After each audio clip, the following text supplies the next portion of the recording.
بسم اللہ الرحمن الرحیم۔ یہ وہ دور تھا جب عمر بن عبدالعزیز پوری اسلامی سلطنت کے خلیفہ تھے۔ ان کے حکم پر شہر بستے تھے، لشکر نکلتے تھے اور خزانے بھرے رہتے تھے، لیکن ان کا اپنا گھر سادگی کی مثال تھا۔ نہ قیمتی فرش، نہ مہنگی پوشاکیں، نہ شہزادوں جیسی زندگی۔ ایک دن ان کا بیٹا بازار سے گزرا۔ اس نے دیکھا کہ دوسرے امیروں اور حکمرانوں کے بچے ریشمی کپڑے پہنے ہوئے ہیں، ان کے پاس گھوڑے ہیں، غلام ہیں، شان و شوکت ہے۔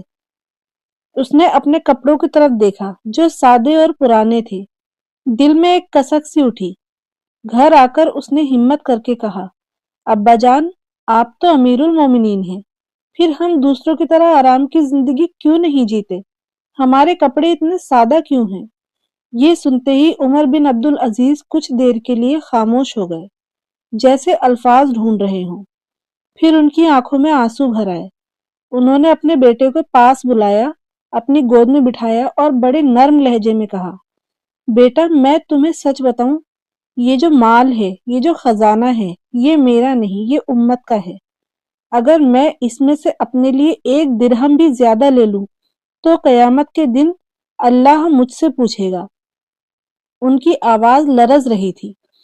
میں چاہتا ہوں کہ میرا بیٹا تھوڑی سی دنیا میں صبر کر لے، لیکن اس کا باپ اللہ کے سامنے رسوا نہ ہو۔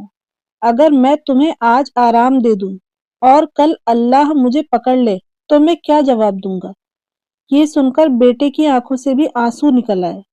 اس نے کہا، ابا جان، مجھے آپ پر فخر ہے، مجھے دنیا نہیں چاہیے، مجھے آپ کی آخرت کی کامیابی چاہیے۔ اس لمحے گھر میں کوئی تخت و تاج نہیں تھا، مگر وہاں ایمان کی روشنی تھی، اللہ کا خوف تھا اور ایک باپ کا سچا پیار تھا۔ دوستو، آج ہم بچوں کے لیے دولت جوڑتے جوڑتے حلال حرام بھول جاتے ہیں، مگر عمر بن عبدالعزیز نے اپنے بچوں کو صبر اور تقوی کی دولت دی، اور اسی لیے ان کا نام تاریخ میں سونے کے حروف سے لکھا ہے۔ سبحان اللہ۔